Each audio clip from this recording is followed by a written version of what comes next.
ఒక్క 2 నిమిషాలు నేను క్లోజ్ చేస్తాను. వందే మాత్రం అనే కారణం ఏంటంటే మనకి బంకిం చంద్ర చటర్జీ గారు ఒకప్పుడు రాజులు చూశారు కదండి, దీనిలో పల్లకీలో వెళ్తూ ఉంటారు కదండి.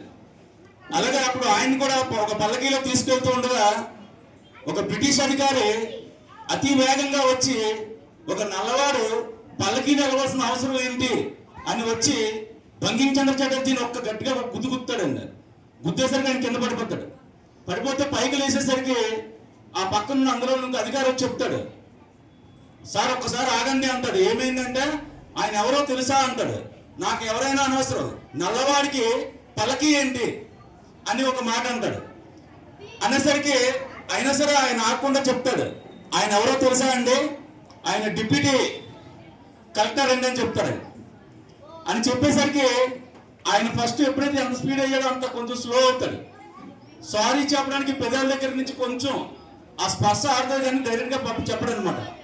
కానీ అంతమంది అవమానం పొందినందుకు బంకిం చంద్ర చటర్జీ గారు కొంచెం ఫీల్ అవుతారు. అయితే నీ పని చెప్తాను ఇప్పుడు కాదని చెప్పి ఆ బ్రిటిష్ అధికారిని ఏం చేస్తారంటే క్రిమినల్ కోర్టులో కేసు వేస్తాడనమాట. ఆయన కేసు వేస్తే అందులో ఉన్న జడ్జి గారు కూడా బ్రిటిష్ అధికారే కాబట్టి ఆయన ఏమంటాడంటే ఇది ఇక్కడితో క్లోజ్ చేసేయండి, దీన్ని అనవసరంగా పెద్ద చేసుకోకండి అంటే దానికి ఇంకా గత్యంతరం లేక ఈయన ఏం చేస్తాడంటే అయితే పని చేస్తాను సార్, ఈ కేసుని ఇక్కడితో క్లోజ్ చేస్తాను, కానీ నాకు చిన్న రిక్వెస్ట్ అంటాడు.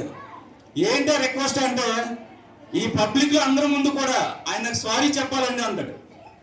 క్షమాపణ ఎప్పుడైతే చెప్పమంటాడు జడ్జి గారికి ఇంకొక గత్యంతరం లేక సరే అయితే సారీ చెప్పిస్తారు ఆయనతోటి. ఈయనప్పుడు ఏం ఫీల్ అవుతాడంటే ఒక కలెక్టర్ ప్లేస్ లో ఉన్న నాకే ఇలాంటి ప్రాబ్లం పరిస్థితి వస్తే సామాన్యుడు ఎలాంటి పరిస్థితులు ఎదుర్కొంటున్నాడు బయట అని ఆలోచించి ఆ ఉద్యోగానికి ఆయన పూర్తిగా ఇంక రాజీనామా చేసి వెళ్ళిపోతాడు.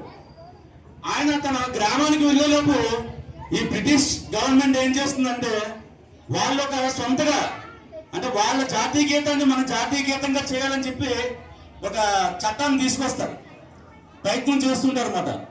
ఆ విషయం ఈయన చెవిలో పడుతుంది. పడేసరికి అదంటే వాళ్ళ జాతీయ గీతం మన జాతీయ గీతం చేయడం అంటే అని చెప్పి ఆయన మంచి వేడుతో ఉన్నాడు కదండి. చక్కగా కూర్చొని అన్ని నవళ్ళు తిప్పి ఆయన ఒక ఆనంద మఠం నవల్లో నుంచి ఈ వందే మాత్రం రాయడం జరిగిందండి. ఆ రాసిన వందే మాత్రాన్ని పాపం ఆ రాసిన వందే మాత్రాన్ని పాపం ఆయన ఎంత అంటే ఎన్ని చోట్ల తెలిసిన జనాలు దాన్ని ఎవరు కూడా తీసుకోలేదండి. దాని గురించి అవగాహన లేక దాన్ని పట్టించుకోకుండా వదిలేశారు.